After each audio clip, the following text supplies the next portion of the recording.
बहस का रुख ज्ञानवापी की तरफ मुड़ गया है। एएसआई सर्वे रिपोर्ट के बाद एक पक्ष ज्ञानवापी को हिंदुओं को सौंपने की मांग कर रहा है, तो दूसरा पक्ष सर्वे रिपोर्ट को ही खारिज कर रहा है। एएसआई ने 92 दिन तक सर्वे करने के बाद 839 पन्नों की रिपोर्ट तैयार की है, जिसके पेज नंबर 137 पर साफ साफ लिखा है कि यहां मस्जिद के नीचे हिंदू मंदिर था।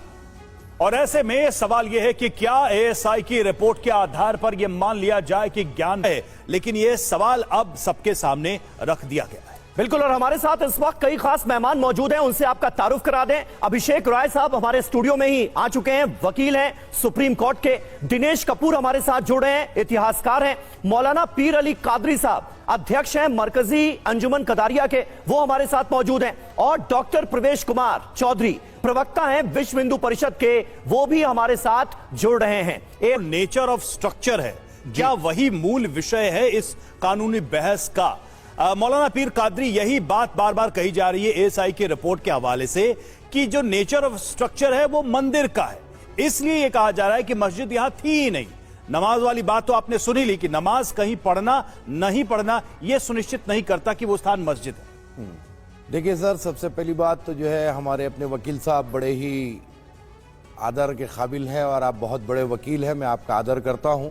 लेकिन आपने जो अभी बात कही कि जहां पर भी नमाज पढ़ ली जाए उसे मस्जिद नहीं कहा जा सकता, तो ये बात को मैं वाज़ेह करना चाहता हूं, क्लियर करना चाहता हूं कि सड़कों में हो या पार्क में हो या कहीं पर भी हो, टेम्पररी कोई ऐसा परमानेंट नहीं, एक वक्तिया तौर पर अगर कोई नमाज पढ़ता है, भीड़ ज्यादा होने से अगर कोई सड़क पर निकल जाता है तो सड़क को तो आप मस्जिद नहीं कहेंगे, ये बात तय है। लेकिन 1947 से पहले भी कई सदियों से, कई दशकों से वहां पर नमाज होती आई है।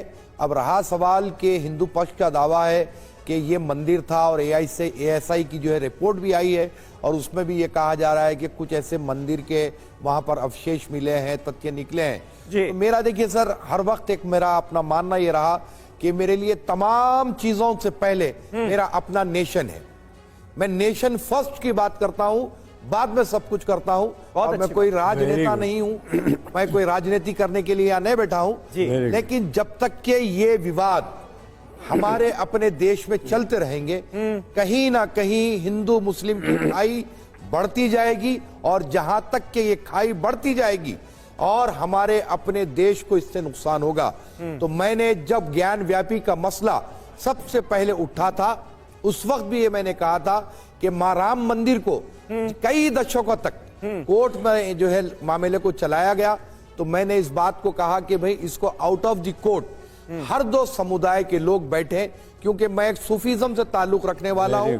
मैं इसमें यह चाहता हूं कि संवाद से ही समाधान तक हम पहुंच सकते हैं। ये आप अहम बात कह रहे हैं, यानी वीएचपी ने जो प्रपोजल दिया है कि मस्जिद को कहीं और शिफ्ट कर दिया जाए और ज्ञानवापी को हिंदुओं को सौंप दिया जाए, उस प्रपोजल पर विचार हो सकता है ना? फिर इसका मतलब कादरी साहब, मैं देखिए हमारे आलोक जी ने जो कहा वो तो एक जो है वीएचपी के सदर होने की हैसियत से उन्होंने कहा है। हाँ।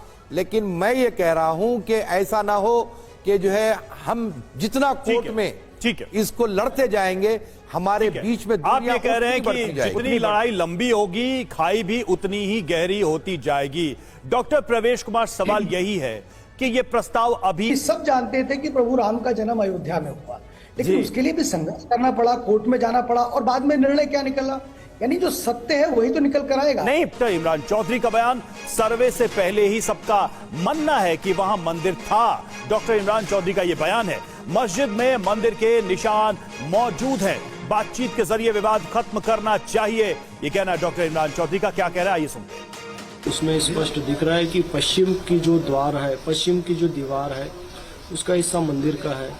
इसके अलावा नंदी जो है उसका मुख भी मस्जिद की तरफ है और जो हाउस है वहां से एक शिवलिंग की आकृति भी पाई गई है। तो ये सब चीजें प्रमाणित करते हैं कि वहां पर मंदिर था। तो किसी की अमानत को उसे सौंप देना, ये इस्लाम है। मौलाना तारिक जमील पाकिस्तान के, उनका भी एक बड़ा स्टेटमेंट इसके पहले रहा है कि हमें अपनी जिद को जिताना है कि इस्लाम को जिताना है। तो जिद को जिताना है तो कोई बात नहीं, आप लड़ाई झगड़े करते रहिए, और इस्लाम को जिताना है तो जिसका जो हक है वो उसे दे देना ही इस्लाम है। अयोध्या तो झांकी है, काशी मथुरा बाकी है, अब काशी की बारी है। एएसआई ने रिपोर्ट दे दिया है।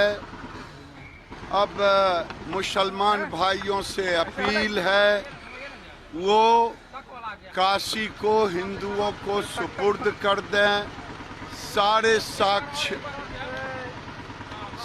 साक्ष्य हिंदुओं के पक्ष में है। पूरा बाकी है। कोई और आएगा नेता, वो ये कहेगा कि भाई 3 नहीं है 30 हैं, कोई कहेगा 30 नहीं, ऐसे 30,000 मस्जिदें हैं। जो पहले मंदिर है हमारा संगठन जुड़ा, लेकिन अब इसके आगे अगर और किसी मंदिर को लेकर आंदोलन चलाए जाते हैं तो उससे आरएसएस नहीं जुड़ेगा। यह भी तो क्लियर किया गया था। नहीं की जरूरत है। मुस्लिम पक्ष को क्या वाकई बड़ा दिल दिखाना चाहिए आपको लगता है? और वैसे भी इस्लाम के नुक्ते नजर से अगर देखें तो विवादित जमीन पर अगर कोई स्ट्रक्चर है वहां पर नमाज जायज भी नहीं मानी जाती, तो क्या इसे इस तरह से देखा जा सकता है, हाथ आगे बढ़ाया जा सकता है समझौते का? देखिए सर, अभी आपने गिरिराज सिंह साहब की क्लिपिंग बताई कि जो है अयोध्या तो झांकी थी, काशी मथुरा अभी बाकी है। उन्होंने जैसे कहा, तो मैं उनके जुमले में कहना चाहता हूं कि 14 हो गया, 19 हो गया, 24 अभी बाकी है। तो ये सारी तैयारी तो 24 की है।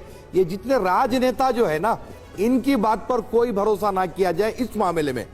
अब देखिए आप कि ये तो इनकी नींव इसी पर रखी गई।